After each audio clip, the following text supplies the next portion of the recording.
The Children wasn't just another low-budget fright tale, it was a slow, creeping environmental panic disguised as a horror film. Born from a production that lurched from weather disasters to equipment failures, the movie carried the fingerprints of chaos in every frame. Actors arrived to rewritten pages, locations collapsed under community backlash, and the story itself shifted like a toxic cloud no one could predict. Why did this strange little film dare to turn innocence into something lethal? And why has its legend grown larger than its modest origins ever allowed? These are 20 weird facts you didn't know about. The Children. Fact 1. The idea that was too unsettling for most studios. The earliest draft of The Children circulated quietly through New York's independent film scene, gaining a strange reputation before anyone even attempted to produce it. Executives weren't put off by budget concerns. They were unnerved by the concept itself. Children poisoned by industrial negligence, transformed into silent executioners. At the end of the 1,970 seconds, America was suffocating under reports of chemical leaks, tainted water supplies, and abandoned towns with invisible toxins threading through their soil, yet few filmmakers wanted to confront these anxieties directly. Turning contaminated landscapes into contaminated children felt like a metaphor too sharp, too accusatory. Several studios returned the script with polite refusals, while others proposed softening the premise by replacing the children with teenagers or creating an external supernatural force. The writers rejected every suggestion. Their intention was not shock for its own sake, but a reflection of societal guilt. What happens when those responsible for safeguarding the next generation become the architects of its ruin? Ironically, resistance from studios only reinforced their determination. When the project finally secured modest funding, it felt less like a green light and more like a dare. Early crew members admitted they signed on because the premise felt dangerous in a way that demanded honesty. And that is the twist. The film's most transgressive idea wasn't its violence, it was the accusation embedded within it. The Children wasn't crafted to comfort or entertain. It was designed to confront a truth many preferred to ignore. Fact 2. The production that survived by reinventing itself daily. From the first shooting day, the production of The Children behaved like an organism resisting its own creation. Equipment froze from the New England winter, fog machines malfunctioned, and borrowed lighting rigs flickered unpredictably. The crew had planned a tight schedule, but weather patterns shredded it within hours. Scenes meant for sunlight dissolved into gray storms, while sudden thaws turned roads into mud traps that swallowed production trucks. Cast members cycled through makeshift warming stations between takes, scraping ice off their wardrobe pieces before cameras rolled. Every day forced the crew to abandon or rewrite pages not out of creative inspiration, but survival instinct. The cinematographer, facing malfunctioning lenses, began adapting shots around their flaws, treating distortion as mood rather than defect. The director, previously known for meticulous planning, embraced chaotic improvisation. He encouraged actors to lean into their discomfort, believing it mirrored the tension saturating the story. Strangely, the constraints produced a cohesion the script alone never promised. Scenes acquired a trembling, anxious energy. Breath turned visible in the cold, shaping the atmosphere into something raw and unstable. Crew members often joked that the film wasn't being directed, it was being endured. Yet the endurance paid off. The very circumstances that threatened the production infused the movie with its most haunting qualities. The twist? The film's stylistic unease wasn't engineered, it was lived. Fact 3. The children who played the roles without knowing their darkness. Working with young actors required a veil of protection, but the children demanded something far stranger, performances shaped by innocence rather than fear. Producers provided the cast with edited script pages, removing all violent implications. To the children, their characters weren't killers, they were simply walking slowly, touching carefully, or acting sleepy. This disconnect created a bizarre dual reality on set. Adult actors performed terror with full knowledge of the story, while the children responded with calm, unbothered expressions that made the scenes even more chilling. Some of the young performers believed they were participating in a dreamy fantasy film, not a horror piece. One child reportedly asked why everyone acted scared when we're just pretending to glow. Parents, already uneasy, monitored rehearsals closely. A few withdrew their children temporarily after witnessing intense reaction scenes from adult cast members. The director, however, realized the children's innocence was the film's greatest advantage. He instructed them using metaphors: move like you're hearing something far away, reach out as if the world is underwater. Their unself-conscious movements created an uncanny contrast with the adults' panic. In post-production, editors layered these gentle gestures with harsh sound cues and reaction shots, transforming neutral actions into lethal ones. The irony is unmistakable. The children never once acted like monsters, and that's precisely what makes their on-screen presence feel so disturbingly real. Fact 4. The shadow that appeared before anyone expected it. One of the film's most haunting images emerged long before the cameras were officially rolling. During a routine lighting test, a young actor was asked to stand in a doorway while the crew balanced exposure levels. What appeared on the wall behind them silenced the room, a distorted shadow, taller, broader, and unnervingly angular, stretching far beyond the child's actual outline. The operator adjusted the light, but the warped silhouette shifted as though drifting independently. Crew members theorized a heat-warped gel sheet or a bent reflector was causing the anomaly, yet none of their quick fixes restored normal proportions. Instead of dismissing the moment, the director leaned in. He asked the child to repeat slow, simple motions while the shadow twisted in ways no one fully understood. When playback revealed the unsettling separation between body and outline, he recognized an opportunity. The shadow wasn't just eerie, it felt symbolic, like a visual premonition of the corruption embedded in the story. The crew kept the moment, shaping scenes around the unnatural geometry rather than eliminating it. During editing, the distorted silhouette became a motif, appearing subtly in transitional shots as an omen of spreading contamination. Viewers later interpreted it as deliberate commentary on innocence being overshadowed by forces beyond control. Yet the truth is far simpler and stranger. The production stumbled into a technical error that carried unplanned emotional weight. That accidental shadow became the film's first and perhaps most potent warning sign.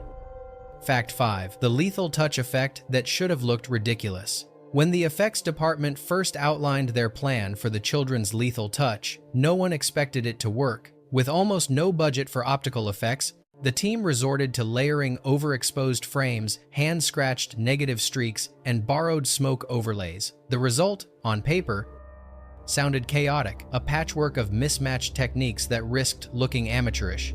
Yet the first test reel startled even the skeptical crew.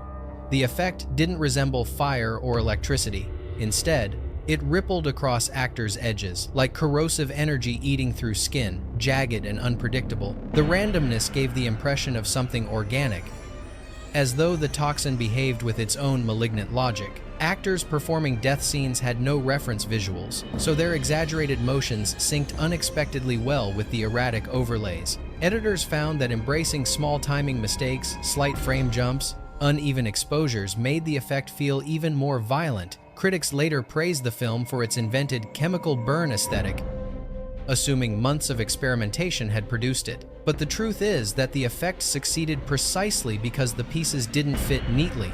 It conveyed instability, contamination, and collapse. By leaning into imperfection rather than hiding it, the film achieved its most iconic visual signature: the twist.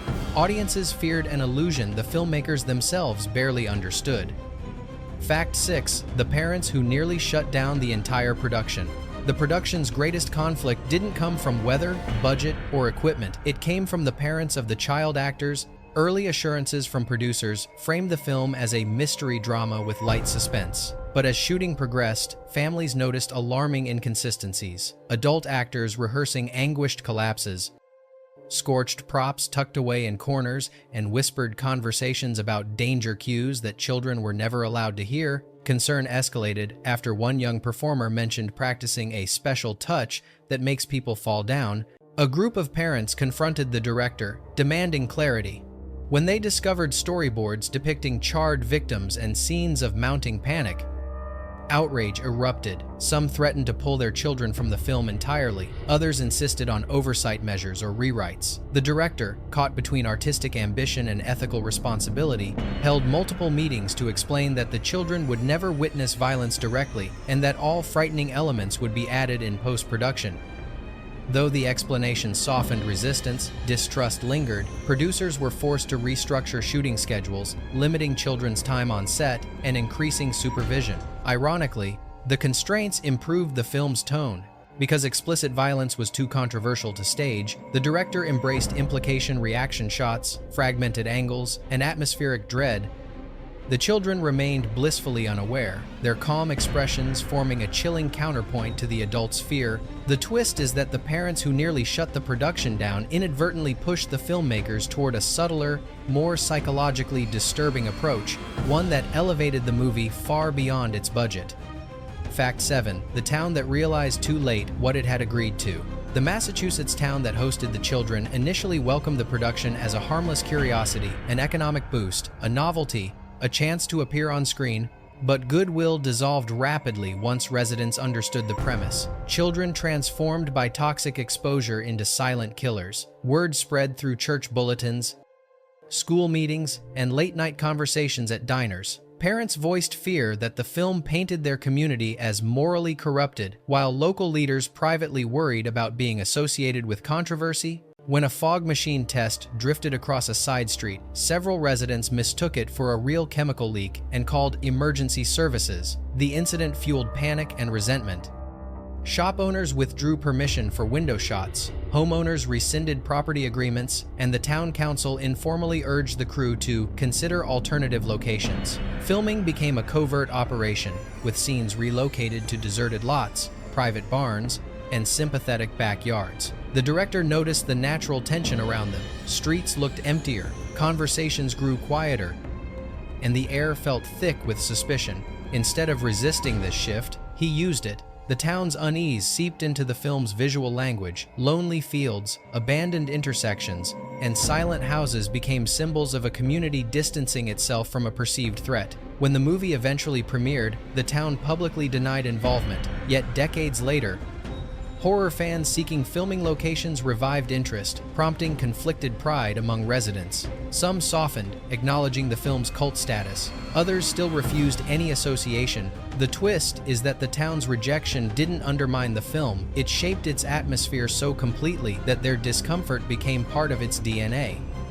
Fact 8. The director who kept working because he couldn't walk away. The director signed on to the children expecting a quick, manageable production. Instead, he found himself trapped in a creative and psychological struggle that deepened with every shooting day. Budget cuts forced him to abandon shot lists. Weather ruined carefully planned sequences. Producers questioned his decisions.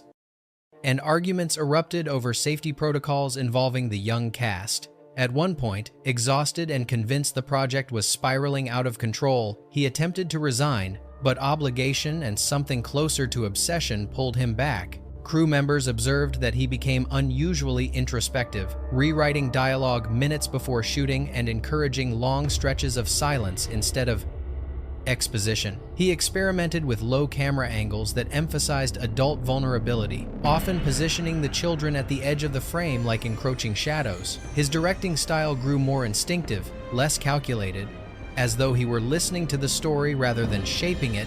The pressure transformed him. He slept on location, scribbling new ideas in notebooks crowded with fragmented sketches. Some colleagues felt he was channeling a fear the film had awakened in him, fear of environmental decay, of parental failure, of systems collapsing quietly, yet his emotional unraveling birthed some of the movie's strongest imagery. By tapping into his own unease, he captured a sense of dread that can't be manufactured through technique alone. When production ended, he withdrew from filmmaking for years, drained but oddly proud. The twist is that the film's haunting tone didn't originate from its script, it emerged from the director's inability to detach from a story that felt too close to real anxieties. Fact 9. The prop the crew treated like a contaminated artifact. In a film defined by atmosphere rather than gore, only one explicitly charred body appears on screen, and the prop used to depict it became notorious among the crew. Constructed from mismatched materials scavenged from storage rooms, the mannequin blended melted latex, warped rubber, stained cloth, and fragments of an old CPR dummy. Because the workshop lacked proper heating, adhesives cured unevenly, causing the figure to slump into grotesque, asymmetrical shapes. When the effects team unveiled it on set, the reaction was immediate and visceral. Actors recoiled, makeup artists refused to move it without gloves, and the set medic insisted it be kept outdoors whenever possible. The real trouble began when production lights warmed the prop, releasing a pungent chemical odor that drifted into nearby rooms. Crew members joked grimly that the mannequin might actually be toxic. As a result, it was handled like hazardous waste wrapped in tarps, transported only by those willing to endure its stench, and stored far from main activity areas. Yet, despite its disturbing presence, the director relied on it to bridge implication and reality. He filmed only fragments: a scorched hand, a warped torso, a silhouette rising with faint smoke. These glimpses forced viewers to imagine the rest, making the horror more personal and intimate. After filming ended, no department claimed responsibility for keeping the prop. Legend suggests it was abandoned in a storage shed, the door padlocked by someone who preferred not to see it again. Whether the story is true hardly matters. The twist is that the most unsettling object in the film wasn't designed to terrify audiences, it terrified the people who made it. Fact 10. The warped lens that quietly rewrote the film's visual identity. Early in production, the camera team discovered that one of their primary lenses produced an inexplicable curvature around the frame. Straight lines bowed inward, edges wavered slightly, and faces elongated when actors shifted a few inches off-center. Technically, the lens was malfunctioning, its internal elements misaligned from years of wear. Replacing it was impossible. The budget was already stretched to breaking. At first, the cinematographer attempted to hide the flaw by relegating the lens to secondary angles. But during playback, something unexpected appeared. The distortion gave scenes involving the children a subtle but unmistakable sense of instability, as though the environment bent under their presence. The director recognized the thematic potential immediately. Instead of avoiding the lens, he assigned it specific narrative tasks, capturing transitional moments, emotional ruptures, and scenes where contamination felt imminent. The warped optics transformed mundane spaces into unsettling landscapes. Hallways seemed narrower, horizons dipped, and adults appeared slightly ungrounded. Editors later wove these shots into the film's structure with deliberate precision, creating a rhythmic pattern of visual unease. Viewers interpreted the effect as intentional symbolism, the world itself buckling under invisible pressure. What they never knew was that the lens had nearly been discarded. The twist is simple and poetic. A damaged piece of glass became the movie's most eloquent interpreter, expressing instability more honestly than any storyboard ever could. Fact 11. The makeup team that crafted horror from limitations and darkness. The makeup artists tasked with materializing the children's atmosphere operated under conditions that bordered on primitive. Their workshop was a drafty storage shed, lit by a single unreliable bulb and heated only by their breath during winter shoots. Latex hardened too quickly in the cold. Adhesives separated into useless layers. Yet, these obstacles birthed a visual language that perfectly echoed the story's themes. With the children shielded from disturbing material, the team had to design adult stand-ins whose burn patterns and melted contours could survive dim lighting, fast movement, and fleeting frame appearances. They built prosthetics not for close-ups, but for impressions, textures that looked unsettling, precisely because they were ambiguous. When materials warped unpredictably overnight, the team repurposed them as chemical scars, arguing that imperfections reflected the chaos of contamination. Their most demanding task was coordinating with the cinematographer. They studied how shadows consumed details, designing wounds that relied on silhouette rather than explicit gore. The result was a style defined by near invisibility, glimpses of blistered shapes, half-seen textures, and contours that dissolved into darkness before the viewer could fully process them. Ironically, the makeup team's greatest victories remained largely unnoticed by audiences, who assumed minimal effects were a stylistic choice rather than a necessity. The twist: the film's most frightening visuals emerged not from abundance but scarcity, proof that horror often thrives in conditions where clarity cannot survive. Fact 12. The unexplained frequency that became the film's sonic signature. During production, the sound department kept encountering a persistent, high-pitched frequency that appeared randomly in recordings. At first, they blamed faulty wiring or interference from nearby electrical lines. But the anomaly surfaced only when the camera captured scenes involving groups of children. Microphones replaced, cables rerouted, and grounding systems checked repeatedly. Yet the sound remained. It hovered just below conscious recognition, a thin oscillation that made otherwise ordinary takes feel faintly oppressive. Engineers debated whether to remove it entirely, fearing viewers might find it distracting. But when the director listened to the contaminated audio during an early every 5 assembly cut, he noticed how the frequency intensified the film's unease. It wasn't loud enough to demand attention. It worked like subliminal static, shaping mood without declaring itself. He asked the sound team to preserve it and subtly weave variations into other scenes, turning the unintended noise into a narrative device. Later, attempts to recreate the tone artificially failed. It lacked the organic irregularity captured in those flawed recordings. Some theorized it originated from distant industrial machinery. Others suspected a resonance triggered by the echo patterns of specific interior spaces. Whatever the cause, the frequency became inseparable from the film's identity. The twist lies in its origin. The movie's most chilling auditory element wasn't designed, but discovered. An accidental intrusion that felt like contamination bleeding through the soundtrack itself. Fact 13. The yellow tint that began as a defect, not a design choice. When early dailies were screened for the crew, the reaction was immediate. Outdoor scenes were blanketed in an unnatural yellow cast. It wasn't subtle. Snow reflected with a sickly glow, skies lost their blue, and faces appeared as though illuminated by poisoned air.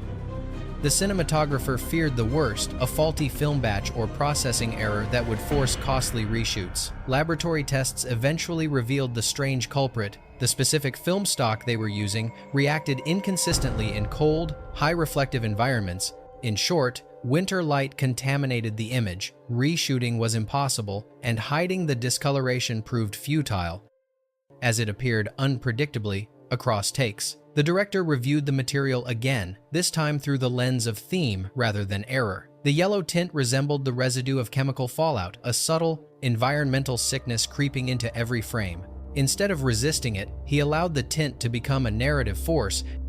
Lighting schemes were adjusted to complement the hue rather than fight it. Indoor scenes warmed to contrast with the outdoor toxicity, while shots featuring the children leaned even more heavily into the discolored palette. Critics later praised the film's radiation-soaked aesthetic, oblivious that it originated from the stock's chemical fragility.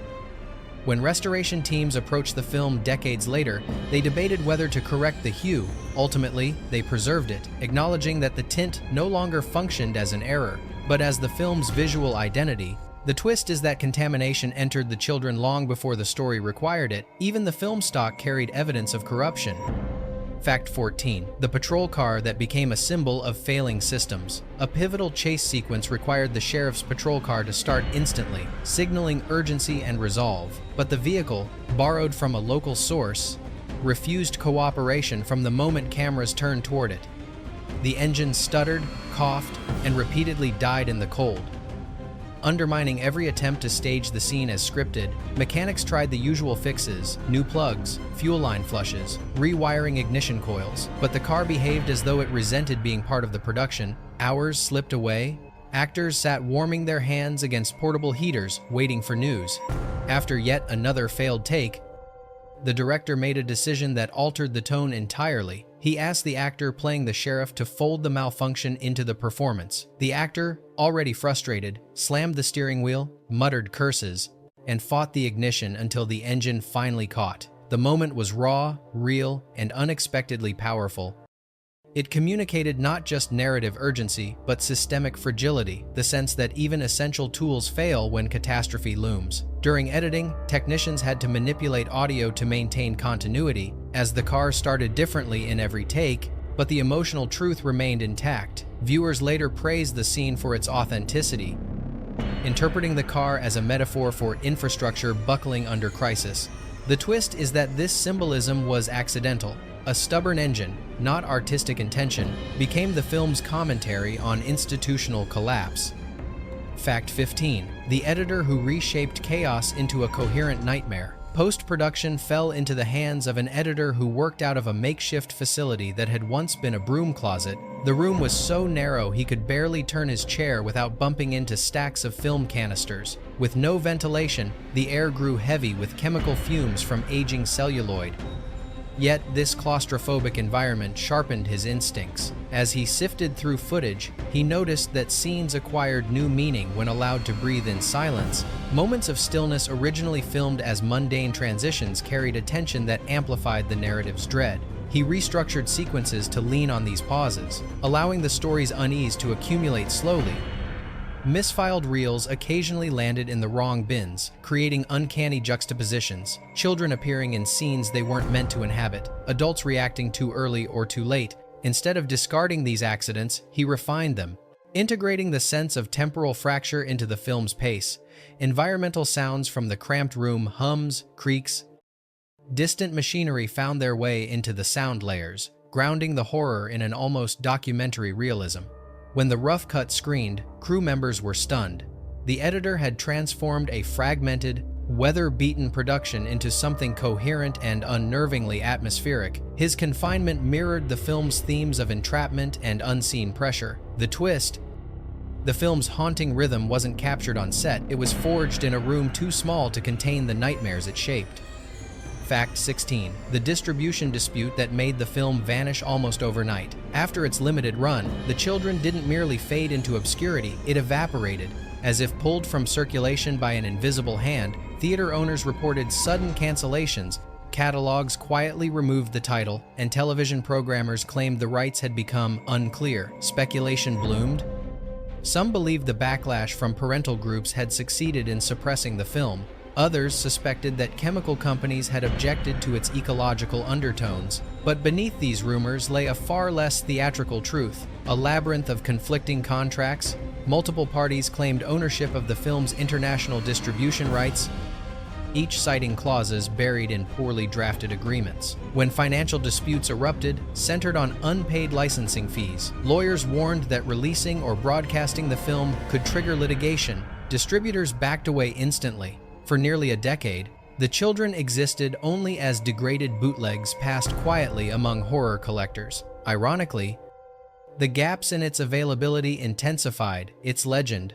Audiences whispered that the film had been buried because it hit too close to real environmental fears. Scholars later acknowledged that its disappearance created an aura of danger the film alone could never achieve. When the legal knots were finally untangled, its cult status was already cemented. That is the twist. Bureaucracy, not censorship, turned The Children into a cinematic ghost, and in doing so, gave it a mythic afterlife.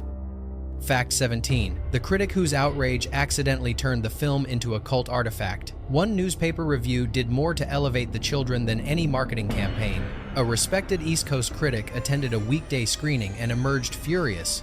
His review accused the film of puncturing the sacred boundary of childhood, claiming it weaponized innocence during a period fraught with anxiety over pollution, contaminated food, and failing institutions. What troubled him was not the violence relatively tame on screen, but the film's refusal to grant moral reassurance.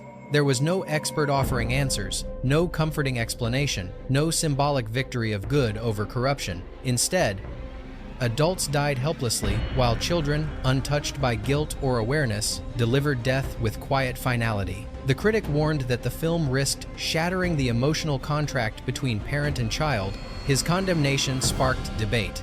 Some readers dismissed his concerns as melodramatic. Others echoed his fear that the movie tampered with vital social narratives. Theater managers, wary of controversy, pulled screenings in several regions, but the effect backfired. College students, horror enthusiasts, and underground cinema fans hunted down showings out of curiosity. The review transformed The Children into a forbidden text, a film that respectable voices wanted erased. Scholars later noted that the critic's outrage revealed more about the cultural moment than about the movie itself. The twist is clear. By trying to silence the film, he amplified its voice.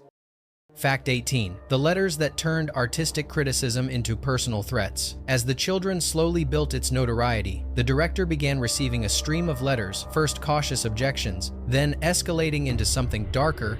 Early messages came from parents disturbed by the film's premise, questioning whether depicting children as corrupted was ethically irresponsible. But soon the tone shifted. Anonymous envelopes arrived containing clipped headlines about real industrial disasters, as if accusing the filmmaker of exploiting genuine suffering.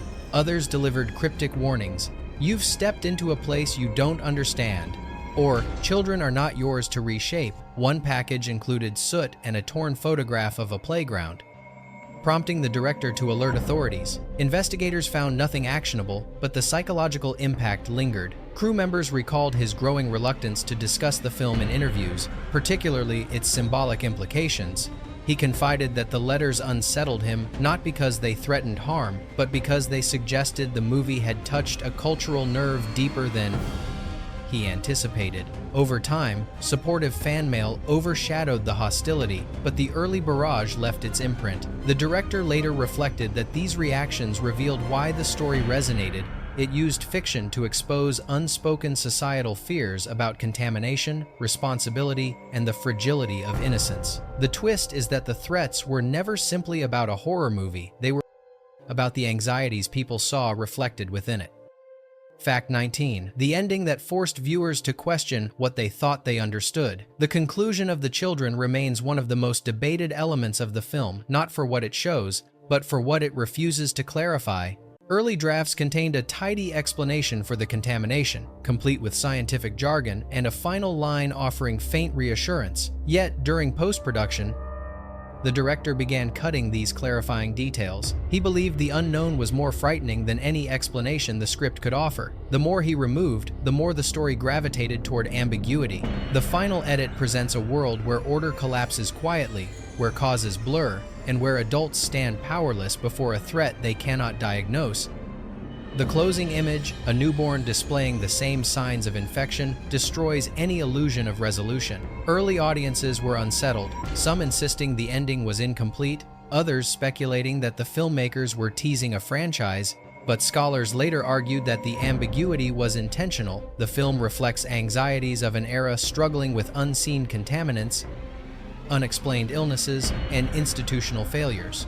By refusing to explain the infection, the film mirrors real-world uncertainty. Contamination doesn't always announce its origin. Ironically, the director admitted years later that several key exposition scenes were unusable due to corrupted audio, forcing him into silence. Yet that silence became the film's greatest asset. The twist: a technical failure birthed a philosophical ending, one that leaves viewers grasping for answers that the film has no intention of providing.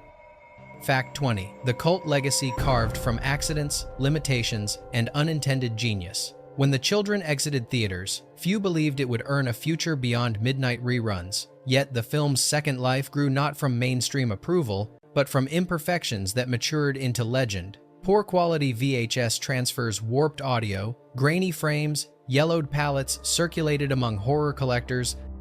The degradation didn't repel viewers, it enhanced the film's aura, making it feel like an artifact corroded by the very contamination it portrayed. Film scholars eventually revisited the work, recognizing its prescient themes: ecological neglect, generational anxiety, and the failure of institutions to protect the vulnerable. What critics once dismissed as technical flaws, distorted lenses, mismatched lighting, unstable sound became reinterpreted as avant-garde discomfort, echoes of a world quietly unraveling. Restoration teams later faced a dilemma: clean the film and strip away its accidental textures, or preserve them and risk accusations of neglect. They chose preservation. The flaws had become part of its identity, inseparable from the experience of watching it. Fans embraced the odd fusion of sincerity and accident, praising the film for achieving a tone. Modern productions often chase artificially. The twist is that The Children didn't earn its cult status through ambition, it earned it through survival. The film endured because the very imperfections that threatened to bury it gave it an authenticity polished cinema rarely achieves. It became a relic, a warning, and a strangely enduring testament to the creative power of things that should never have worked. Bonus fact: the sequel that lived only as a whisper in the margins. In the years following the film's quiet disappearance, a rumor began circulating among collectors. The children had once been intended as the first chapter in a larger, more unsettling narrative. The speculation wasn't completely baseless. Buried in a producer's archived notes were rough outlines for a follow-up story concept. Sketches of infants monitored in hospital wards, early character maps for scientists debating containment, and scribbled fragments describing behavioral anomalies spreading beyond visible symptoms. Unlike the original film, which unfolded in a confined rural setting, the proposed continuation envisioned contamination migrating silently through suburban nurseries, maternity clinics, and daycare centers. The fear was no longer about children transformed, but about parents transformed by dread, watching every gesture, every lullaby, every moment of stillness for signs of invisible change. Yet the project never advanced beyond loose sketches. Legal disputes over distribution rights returned, freezing any attempt to formalize the idea. Insurance consultants warned that filming infants under such a premise would trigger scrutiny that the small production could never afford. And when the director was approached, he hesitated not out of disinterest, but out of conviction. He believed extending the narrative would diminish its horror. The original film worked because contagion functioned as implication, not spectacle. A sequel risked explaining too much, collapsing the unknown into procedure. Still, fans who unearthed fragments of those abandoned notes often debate what the film might have become: a broader indictment of environmental negligence or a psychological descent into parental terror. But the truth is simpler. The sequel's faint outline reveals a story that understood its power, but feared the consequences of expanding it. The twist. The most haunting chapter in the children mythology is the one that was never told, a ghost narrative that lingers precisely because it never found form. What endures after the children isn't its plot, but the silent space it leaves behind, an unease that lingers like residue on the frame. The film invites interpretations but offers no certainty, pushing viewers to confront what contamination truly means: environmental, emotional, generational. Tell us which fact reshaped the way you see the story, and whether you believe the film's horror comes from its accidents, its ideas, or something deeper. If you want more dissections of forgotten works that blur the line between flaw and intention, subscribe and share the next title you want unearthed.